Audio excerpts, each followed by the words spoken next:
हमारे खास मुलाकात कार्यक्रम में आप सभी दर्शकों का स्वागत है। मैं आज ऐसी शख्सियत से आपको रूबरू करा रहा हूँ जिन्होंने छात्र राजनीति से अपना जीवन प्रारंभ करते हुए पिता के पदचिन्हों पर चलकर सरकार नेता के रूप में एक छवि बनाई और सरकार नेता को एक समाज सेवा के रूप में जन जन तक पहुंचाने वाले और साथ ही वर्तमान में रेड क्रॉस सोसाइटी राजस्थान के चेयरमैन श्री राजेश कृष्ण बिरला जी हैं। राजेश कृष्ण बिरला जी को कौन नहीं जानता। लोकतंत्र के मंदिर के इनके छोटे भाई श्री ओम कृष्ण बिरला लोकसभा स्पीकर हैं। आज ये हमारे बुलावे पर एसडीएम कार्यालय पहुँचे हैं। राजेश कृष्ण बिरला जी से हम इनके जीवन परिचय और इनके कार्यक्षेत्र के बारे में जानेंगे। आइए बात करते हैं राजेश कृष्ण बिरला साहब से।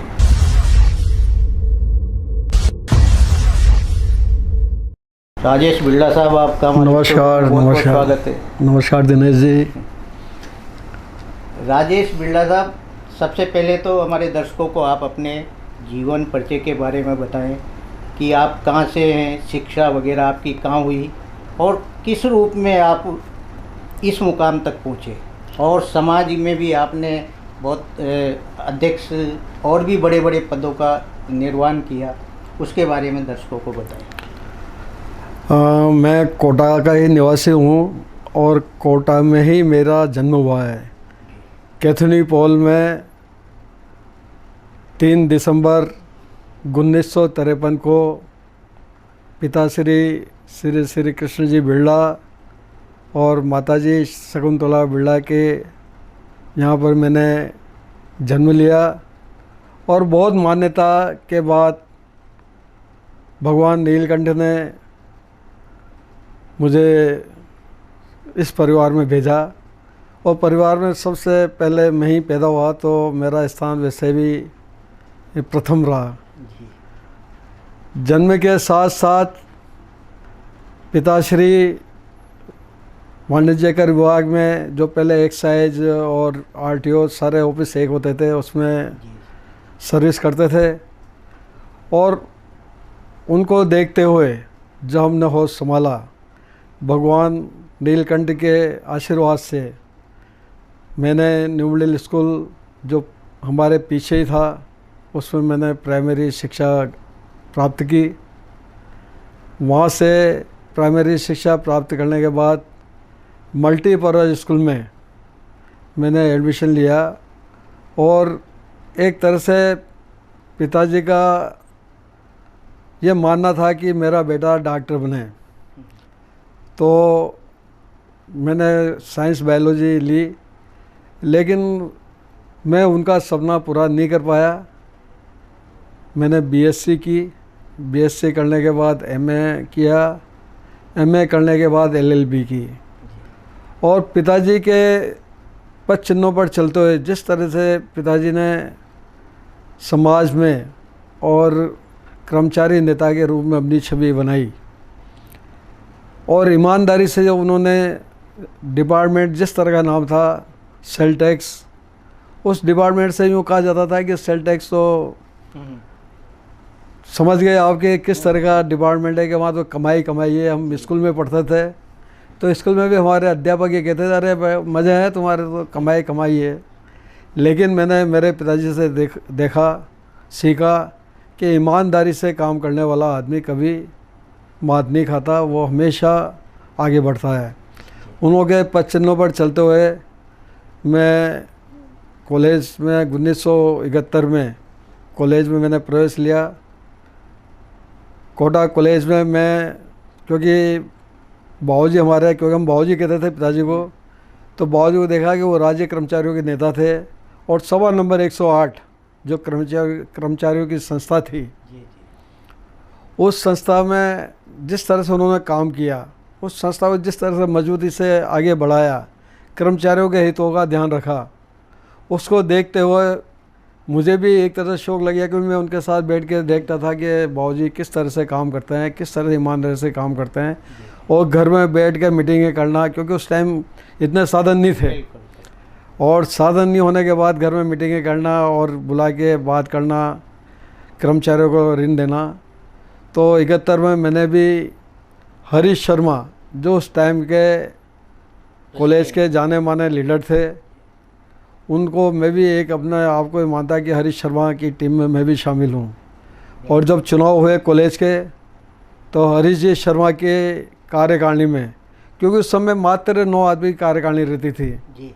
अध्यक्ष, उपाध्यक्ष, महासचिव और सह सचिव, लिटरेचर सचिव और 3 कार्यकारिणी के मेंबर थे। उसमें एक में चुनाव हुए, मैं पहले तो क्लास CR के चुनाव में जीता, और पहला 71 का चुनाव मैंने क्लास CR के रूप में लड़ा।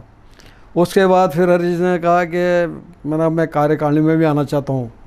तो उस टाइम की कार्यकारिणी में सिर्फ हम 9 आदमी थे। उसमें हरीश जी शर्मा, चंद्र प्रकाश जी चौरसिया, अरविंद जी भारदास, चित्तरंजन जैन, कैलाश जी बायती और हरीश शर्मा जो एडवोकेट थे, जो अभी स्वर्गवास हो गए, और सुरेंद्र चड्डा और मैं, ये कुल टोटल कार्यकारिणी थी। और उस टाइम हरीश जी का दबदबा छात्र राजनीति में बहुत बड़ा था, बहुत बड़ा था।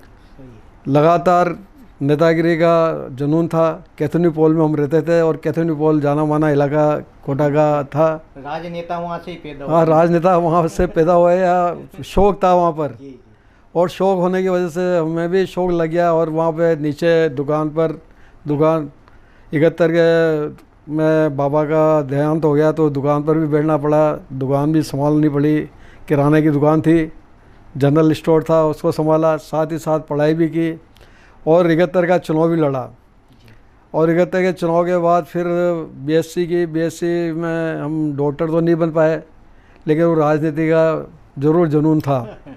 तो आगे बढ़ते हुए फिर MA हिस्ट्री में मैंने एडमिशन लिया। तो MA हिस्ट्री में भी मैं इतिहास परिषद का अध्यक्ष बना, उसमें भी चुनाव हुआ। उसमें खलील अहमद मेरे सामने था, उसमें रामकृष्ण जी का खास आदमी था, तो उसको मैंने चुनाव हराया 77 में। और उस चुनाव से मैं MA हिस्ट्री का प्रेसिडेंट बना। उसमें पुरुषोत्तम दास जी जब मंत्री थे, उनको मैंने बुलाया मेरे उद्घाटन करने के लिए, और जनता राज आ गया था। और ललित जी के हम एक तरह से ललित जी के बिल्कुल नज़दीक के थे। ललित जी जब भी कोटा आते थे, घर पे आते थे, और ललित जी का पूरा आशीर्वाद मेरे ऊपर था। फिर उसके बाद मैं महाविद्यालय का उपाध्यक्ष बना भाई मनमोहन जोशी के कार्यकारिणी में, और वो नेतागिरी का क्रम लगातार चलता रहा। इस बीच में भाई ओम बिरला, जो कि आज माननीय लोकसभा अध्यक्ष हैं, तो उनको भी शौक लग गया, क्योंकि मैंने बाबूजी से सीखा, और उसने देखा तो वो भी, उसको शौक लगा कि ये आते हैं नेता लोग, और उनकी बातें सुन के। और मुझे लगा कि भाई ओम बिरला में एक गुण है राजनीति करने का। तो मैंने उसको धीरे धीरे मैंने कहा भाई ओम बिरला को भी आगे बढ़ाएं। और आज जिस पर पहुंचा, वो माँ और पिताजी का बिल्कुल आशीर्वाद रहा, परिवार का आशीर्वाद रहा। मैं मानकर चलता हूँ कि उसके बाद वो क्रम लगातार चलता रहा। भाई ओम बिरला की 80 के बाद से अच्छी छवि बनती रही। पहले उपभोक्ता भंडार का चेयरमैन बना, फिर कॉन्फेड का बना, फिर वहाँ पे दिल्ली NC का भी उपाध्यक्ष बने। इस तरह लगातार चलते हैं सहकारिता के क्षेत्र में, क्योंकि हमारे बाबूजी भी सहकारिता के क्षेत्र में माने जाते थे, और हमने वो क्षेत्र बढ़ाया। और उस क्षेत्र को आगे बढ़ाते हुए मैं 91 में कोटा नागरिक सहकारी बैंक के डायरेक्टर का चुनाव लड़ा। उसमें भारी बहुमत से विजयी रहा, क्योंकि चुनाव तो मेरे उसमें था, मैं चुनाव लड़ता रहा हमेशा। उसके बाद फिर हितकारी सहकारी समिति के चुनाव हुए, उसमें भी मैं चुनाव लड़ा, उसमें भी मैं अध्यक्ष बना। और उस संस्था से हितकारी शिक्षा सहकारी समिति, जो आज कोटा की एक शान है, उससे जो आगे बढ़ना चालू किया सहकारिता के क्षेत्र में, तो वो क्रम चलता रहा। उसके बाद उपभोक्ता भंडार का मैं चेयरमैन भी बना। उपभोक्ता भंडार की चेयरमैन के बाद फिर कोटा नागरिक सहकारी बैंक का लगातार चेयरमैन चल रहा हूँ। सामाजिक सरोकार के काम भी मैं हमेशा करता आया। ये तो सहकारिता का क्षेत्र रहा, जी और सहकारिता के क्षेत्र के साथ साथ सामाजिक सरोकार के काम जो थे समाज के, तो माहेश्वरी समाज में भी मेरा योगदान रहा। लेकिन माहेश्वरी समाज में मैं 1985 में सेक्रेटरी बना था। उसके बाद मैंने माहेश्वरी समाज में भाग नहीं लिया, और 2012 में फिर मैं माहेश्वरी समाज का अध्यक्ष बना, जो अनवरत आज तक माहेश्वरी समाज का मैं अध्यक्ष हूँ। इस बीच में लगातार 2 बार मैं उपसभापति अखिल भारतीय माहेश्वरी महासभा का भी रहा, कोटा नागरिक बैंक का अभी तक चले रहा हूँ। साहित्यिक क्षेत्र में भी मैं कह सकता हूँ कि साहित्यिक क्षेत्र में भारत हिंदू समिति, जो कि भारत की एक प्रसिद्ध संस्था है साहित्यकारों की, उसमें 2000 में अध्यक्ष चुना गया, और उस संस्था को मैंने बहुत आगे बढ़ाया। और आज भाई हरिकृष्ण बिरला उसके अध्यक्ष हैं, और वो बहुत बखूबी उस संस्था को चला रहे हैं। एक नाम चलता है भारत हिंदू समिति। तो हम कह सकते हैं कि आर्थिक रूप से तो हम बैंक और सोसाइटी इसमें काम कर रहे हैं। राजनीतिक क्षेत्र में तो भाई ओम बिरला, हमारा पूरा परिवार भाई ओम बिरला की मदद करने के लिए तत्पर रहता है। हम मतलब कुछ नहीं चाहते, हम तो ये चाहते हैं कि हम राजनीतिक क्षेत्र में हमारी कोटा शहर की जनता का सहयोग करें, और उनका जो भी काम हो संभव वो हम कर सकें, इसके लिए हम काम करते हैं। रही साहित्यिक क्षेत्र में काम चल रहा है कि हमारे 9 सितंबर को जो भारत हिंदू जयंती मनाते हैं, उसके बाद रेड क्रॉस सोसाइटी का भी मैं 18 साल तक तो ट्रेजरर रहा।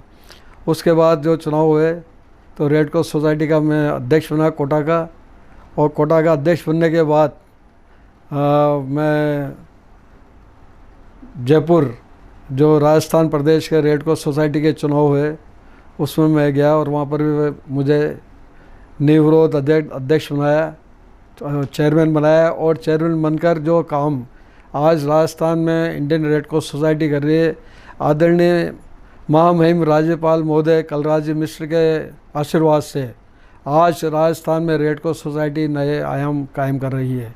तो ये महामहिम राज्यपाल का आशीर्वाद है कि आज पूरे देश में राजस्थान का नाम भी रेड क्रॉस सोसाइटी के माध्यम से हो रहा है। इस तरह से हम कह सकते हैं कि स्वास्थ्य में भी हम आगे बढ़े, हेल्थ में बढ़े, और सेवा के कार्य में बढ़े।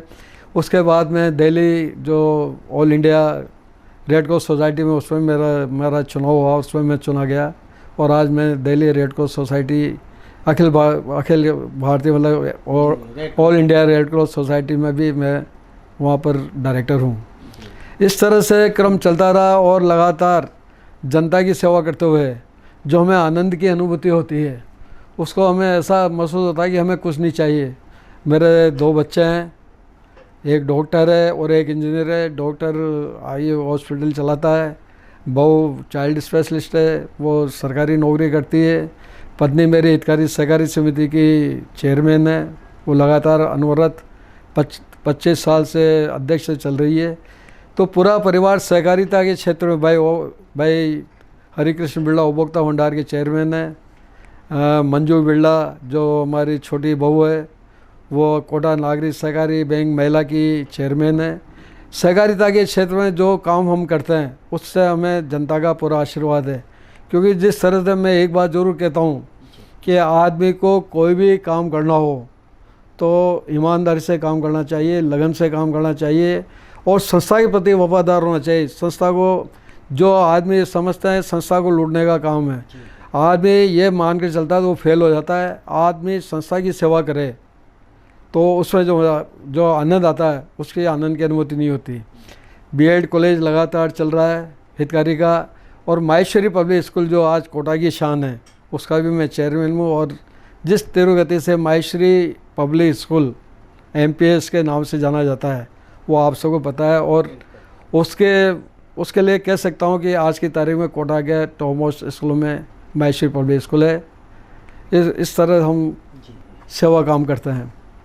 राजेश बिरला साहब, वास्तव में आपका जो अथक प्रयास है और सामाजिक सेवाओं में जनता के जो सेवा आप करते हैं, उसी का प्रतिफल आपको जनता देती है। जी राजेश जी भाई साहब, मैं ये जानना चाहता हूँ कि आपने सहकारी संस्थाओं में कार्य करते हुए आपने उसको जन सेवा के रूप में काम किया, लोग आते हैं आपके द्वारा, मतलब संस्थाओं में आप उनका काम सहज भाव से कर देते हैं, कि ये मन में भाव कैसे आता है आप? ये मन में भाव ये है कि मैंने बाबूजी को देखा कि बाबूजी कितना सरल, क्योंकि कर्मचारियों को उस टाइम बहुत कम वेतन मिलता था। जी। तो जिस तरह से उनको 800 रुपये में शास्त्री नगर मकान मिल जाता था, तो मकान निर्माण के लिए लोन देते। तो मैं देखता था आया आदमी और कि बाबूजी ये हमें लोन चाहिए, बाबूजी लोन देते थे, शादी के लिए देते थे। तो सहकारिता क्षेत्र में देखा, तो मैंने भी जब हितकारी का मैं चेयरमैन बना तो मैंने कहा इसमें बहुत टाइम लगता है, क्योंकि हम ऑर्नामेंट पर लोन देते हैं, जेवर पर लोन देते हैं। फिर मकान पे भी मैंने लोन देना चालू किया, और उससे इसमें दिनेश जी भी एक हैं, इनको भी मैंने लोन दिया है मकान पे। मैंने मतलब कोटा शहर के जो भी व्यक्ति थे उन्होंने जीवन स्तर उठाने के लिए, क्योंकि आवश्यकता सबको पड़ती है, कोई को बीमारी में, कोई को मकान बनाने में, कोई को शादी करने में, तो मदद करने में जो आनंद की अनुभूति होती है वो किसी में नहीं होती। और ये बाबूजी से हमने सीखा। अम्मा जिस तरह से सेवा करती थी जनता की, हम देखते थे अम्मा को भी, तो वो मैं याद करे बिगड़ नहीं रहता अम्मा को भी, कि वो जनता की सेवा करने में हमेशा तत्पर रहती थी। राजेश जी, आपने बहुत अच्छी बात बताई कि माँ, क्योंकि माँ, आपकी माँ को भी मैंने मेरी माँ के समान माना, और उनके सानिध्य में भी मैं काफ़ी रहा पला बढ़ा। पाटन पोल के और आपके जो पुराने क्षेत्र के लोग उन्हें माता की तरफ पूछते थे, तो उस समय कैसा भाव आपके मन में आता था? मैं देखा अम्मा ने कभी ये नहीं सोचा कि मैं, क्योंकि हम वहाँ पर एक तरह से सेठ जी के नाम से कहलाते थे, हमारे बाबा के औकार जी सेठ जी, और अम्मा जिस तरह सहज रहती थी, कभी भी उसने कहा कि मैं सेठा नहीं हूँ या इस तरह का कोई भाव उसके दिमाग में नहीं आता था। और हमेशा नॉर्मल रह के सबको साथ में लेके मोहल्ले में घूमना, मोहल्ले में बात करना, हाल बीमारी में या कोई को मदद करने में उस टाइम हमेशा तत्पर रहती थी। तो अम्मा के भी बहुत थे। हमें शुरू से ही इस तरह से बीजारोपण हुआ कि हम सहयोग करें, सहायता करें, और वो भावना हमारी रही। कभी कमाई का साधन कोई संस्था को हमने जरिया नहीं बनाया, हमने सेवा का जरिया मानकर ये काम किए कि हमें सेवा कर लिया और उसका फल हमें मिला। भगवान की दया से आज मेरे बेटे डॉक्टर और इंजीनियर है, और ईश्वर की कृपा है, कोई आवश्यकता नहीं, सब हमारा बहुत अच्छा चल रहा है। जनता का सहयोग मिलता है, जनता का प्यार मिल रहा है, आशीर्वाद मिलता है, इसलिए हम भी फल फूल रहे हैं। ये जनता का ही आशीर्वाद है, और ईश्वर का आशीर्वाद तो रहता ही है, बिना ईश्वर के तो कुछ हो ही नहीं सकती। राजेश जी, जब आप उपभोक्ता भंडार में थे तो उस समय आपने, यानी एक दायरा छोटा था उस समय, लेकिन जब ये आपका ही मन था कि इसके व्यापार को आगे बढ़ाया जाए और जनता को सस्ती चीज़ें सुलभ कराया जाए, उस समय आपने कई केंद्र खोले, तो मन में ऐसा भाव कैसे आया आपके? क्योंकि मेरा हमेशा ही कोई भी संस्था जब बैठता हूँ तो मैं संस्था बैठने के बाद उसको ऊंचाइयों पर ले जाना चाहता हूँ। तो उसमें बाबूजी ने बहुत मदद करी। जो उपभोक्ता भंडार का प्लॉट पड़ा था सजौंडी में, उसमें भवन निर्माण किया, वहाँ पर हमने सुपर मार्केट खोला। उसके पहले स्टेशन पर सुपर मार्केट खोला, और महावीर नगर में उसको देखते हुए, क्योंकि महावीर नगर का हमारा सुपर मार्केट चालू हो गया था, और मैं बनते ही फिर मैंने स्टेशन पे चालू किया सुपर मार्केट। और फिर सब्जी मंडी में जो प्लॉट था बाबूजी के सहयोग से, और वो खाली करवाया बहुत मुश्किल से, और उस पर बिल्कुल नया भवन बनाया उपभोक्ता भंडार का, उसमें भी चालू किया, सगतपुरा में किया। मतलब एक भाव ऐसा था कि कोटा में, राजस्थान में एक तरह से उपभोक्ता भंडार का नाम पूरे राजस्थान में हो, और उस कड़ी में हम इसको आगे बढ़ाते रहे। और ये विश्वास करते हुए आज भी कोटा जिला सहकारी उपभोक्ता भंडार का नाम है, क्योंकि मेरे बाद छोटे भाई हरिकृष्ण बिड़ाल ने संभाला है, और उसको तेरु गति से आगे बढ़ा रहे हैं, और वो काम कर रहे हैं। राजेश जी, मुझे याद है उस समय का जब आपने नागरिक सहकारी बैंक चुनाव लड़ा था। पहले नागरिक सहकारी बैंक चुनाव एक आसान तरीके से लड़ा जाता था। जब आप फील्ड में आए तो वो चुनाव एक जन आंदोलन सा चुनाव हो गया था, और उस चुनाव में आप काफ़ी मतों से जीते भी थे, और उसकी मतगणना सुबह तक चली 4 बजे तक। तो वो जब चुनाव था वो किस तरह लड़ा गया था आपके द्वारा? वो जब शुरू का चुनाव हुआ था नागरिक बैंक का, एक तरह से था कि MP MLA के चुनाव नहीं हुए थे, ऐसे चुनाव हुए थे घुमानपुरा में। और उस चुनाव को देखते हुए, क्योंकि उस टाइम भाई ओम बिरला भी अच्छे उसमें आगे थे, उनके सहयोग भी थे और हमारा मतलब एक तरह से जुनून था। तो वो चुनाव जिस तरह से हम भारी बहुमत से जीता मैं, तो कोई सबको हुआ कि भाई ओम बिरला की भी छवि उस टाइम अच्छी हो गई थी। ओम बिरला भी जिस तरह से जनता का सहयोग करता था, छात्र राजनीति से आया था और युवा वर्ग एक तरह से ओम को आदर्श मानते थे और उसको पूछते थे कि भाई ओम बिरला हमारा नेता है। तो वो सहयोग, और फिर मैंने, क्योंकि मैं किराना की दुकान भी लगाई, मैं पढ़ाई के साथ साथ मैंने दुकान भी लगाई, तो किराना व्यापार, जनरल स्टोर, वो सारे दुकानदार और किराना व्यापारी भी मेरे को बहुत चाहते थे।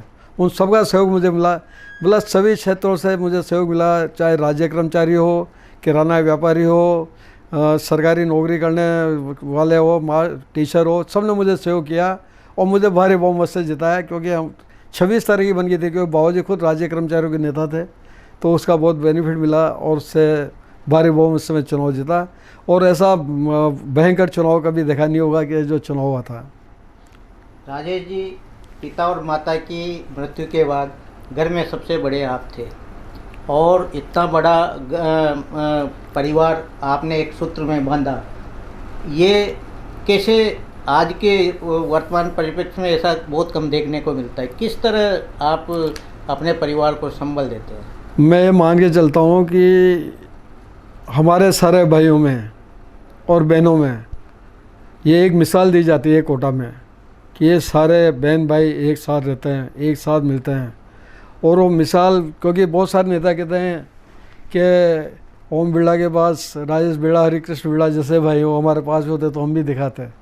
तो भाइयों का ऐसा प्रेम है और आज तक भी हम गर्व के साथ कह सकते हैं कि जिस तरह से हम सारे बहन भाई मिलकर काम करते हैं, एक और एक सबके लिए, वो सिद्धांत हमने बना रखा है। और हम हर सप्ताह एक जगह हम खाना खाते हैं, अभी भी चाहे अलग अलग जगह रहते हैं, लेकिन वो एक साथ बैठना, उठना, बातें चितें करना और परिवार के सुख दुख में साथ रहना, ये हमारा मतलब पूरा वो रहता है कि हम एक साथ मिलें, एक साथ बैठें, एक साथ जगह बात करें और एक दूसरे के सुख दुख में काम आए। हमें कोई भी अगर कोई के खरोच भी आती है तो सारे भाइयों को दर्द होता है, तो हम हम सारे भाई एक दूसरे के लिए तैयार रहते हैं। Rajesh ji, red cross society के आपने जो शुरुआत की वो कोटा से शुरुआत की, उसके बाद जयपुर आप चेयरमैन बने, आप दिल्ली में डायरेक्टर हैं। तो ये संस्था क्या काम करती है और इसको किस गति से आप आगे बढ़ा रहे हैं? रेड क्रॉस सोसाइटी पहले राजस्थान में कोई नाम जानता नहीं था जी।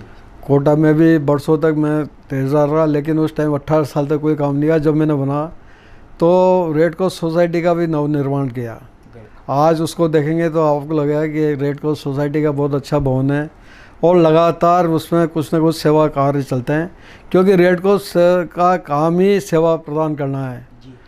आपदा के समय काम में आना ये रेड क्रॉस का। और उसका आपने देखा होगा कि बाढ़ और कोरोना काल में जो रेड क्रॉस ने काम किया वो सब आपको पता है। और इसमें सबसे बड़ा योगदान दिया भाई ओम बिरला जी ने कि रेड क्रॉस सोसाइटी के माध्यम से किसी भी आदमी को भूखे नहीं मरने दिया और सारे मतलब भोजन की व्यवस्था रेड क्रॉस के माध्यम से हुई। करोड़ों रुपए मतलब भाई ओम बिरला जी ने रेड क्रॉस को दिलाए और रेड क्रॉस के माध्यम से कोरोना काल में और बाढ़ पीड़ितों के समय हमने पूरी मदद रेड क्रॉस के माध्यम से की, क्योंकि रेड क्रॉस का नाम ही आपदा के काम में आना है। और उसके बाद राजस्थान में इसी वजह से आज राजस्थान का ही नाम चल रहा है कि रक्तदान शिविर, हेल्थ शिविर, बहुत सारे काम जो कभी नहीं होते थे। और आज अब इंडिया में रेड क्रॉस सोसाइटी राजस्थान जानने लग गए, पहले कोई नहीं जानता था। बिल्कुल सही। राजेश जी, जब आप पहली बार दिल्ली गए थे, आपने राष्ट्रपति जी से मुलाकात की थी, कैसा क्षण था सर वो? जब हम दिल्ली केंद्रीय समिति के चुनाव हुए तो उस टाइम मैं दिल्ली गया था जी। तो मैंने भाई ओम बिरला जी को निवेदन किया है कि हमें राष्ट्रपति से मिलना है, क्योंकि हमारी प्रेसिडेंट है। जी। तो शहर से भाई ओम बिरला ने कहा कि ठीक है, बात करते हैं। और मैं महामहिम राष्ट्रपति जी का मतलब आभार प्रकट करता हूँ कि उन्होंने किसी संकोच के साथ हमें सबको बुलाया और हमसे आधा घंटा राष्ट्रपति जी ने बात करी कि रेड क्रॉस सोसाइटी किस तरह से काम कर रही है। ये पहला मौका था कि हिंदुस्तान में कि राष्ट्रपति से मुलाकात अगर की तो राजस्थान रेड क्रॉस सोसाइटी ने की। तो सारे जो हमारे राजस्थान से सारे बंधु आए थे वो भी बहुत खुश हुए। और महामहिम राष्ट्रपति ने जिस तरह से आधे घंटे तक पूरे रेड क्रॉस के बारे में जानकारी प्राप्त की और जो जानकारी उन्होंने हमें दी कि किस तरह से रेड क्रॉस को आगे बढ़ाया जाए, तो भी एक बहुत ऐसा क्षण था, उसको हम भूल नहीं सकते। राजेश जी, आने वाले समय में आप जनता हितार्थ जिन संस्थाओं में आप कार्यरत हैं, तो किस तरह अपने जन कल्याण कार्य करते रहेंगे? मैं तो आज भी कहता हूँ कि आर्थिक रूप से सबसे बड़ा काम होता है आर्थिक रूप से सहयोग करना, क्योंकि बिना आर्थिक को कोई काम नहीं होता। मैं आज भी जनता से निवेदन करता हूँ कि हितकारी के माध्यम से जेवल लोन, मकान का लोन हम 5 मिनट में देते हैं। कोई भी जैसे कोई को शिक्षा के लिए पैसा चाहिए, बीमारी के लिए पैसा चाहिए, तो हमें 5 मिनट भी नहीं लगाते। उसी तरह से नागरिक बैंक में भी हम यही काम करते हैं। सभा नंबर 108 में भी मेरी बहू डॉक्टर मीनू बिरला अध्यक्ष है बाबूजी की जगह, क्योंकि बरसों तक बाबूजी रहे, उसके बाद वो रही। इधर से महिला नागरिक बैंक, कोटा नागरिक बैंक में भी मंजू बिरला है, वो भी ये काम करते हो। आर्थिक रूप से हम तत्पर रहते हैं। किसी तरह से किसी को कोई परेशानी हो तो ऋण जो देने की वो है, हम चंद मिनटों में उसकी मदद करते हैं। तो आदमी, क्योंकि अर्थ सबसे बड़ी बात है, अगर अर्थ होगा, अर्थ समय पर मिल जाएगा, आर्थिक रूप से मदद हो जाएगी, तो आदमी संभल हो जाता है और बहुत आदमी इससे मजबूत हुए हैं। ये थे हमारे साथ समाज सेवी, सहकार नेता, रेड क्रॉस सोसाइटी के राजस्थान के चेयरमैन और दिल्ली के डायरेक्टर श्री राजेश कृष्ण बिरला जी। राजेश कृष्ण बिरला जी ने जो जनसेवा संस्थाओं के द्वारा किस तरह गरीबों को आर्थिक संबल देकर ऊंचा उठाया जा सकता है, ये सब चीज़ें इन्होंने इनके हाथों से किए, वो आप तक बखूबी पहुंचाई। और अभी भी कोई इस तरह का व्यक्ति जब संस्थाओं में आता है तो उसे आर्थिक संबल जरूर मिलता है, चाहे लोन के द्वारा हो, चाहे दूसरे रूप में। आज ये हमारे स्टूडियो में पधारे, बहुत बहुत नमस्कार दिनेश जी।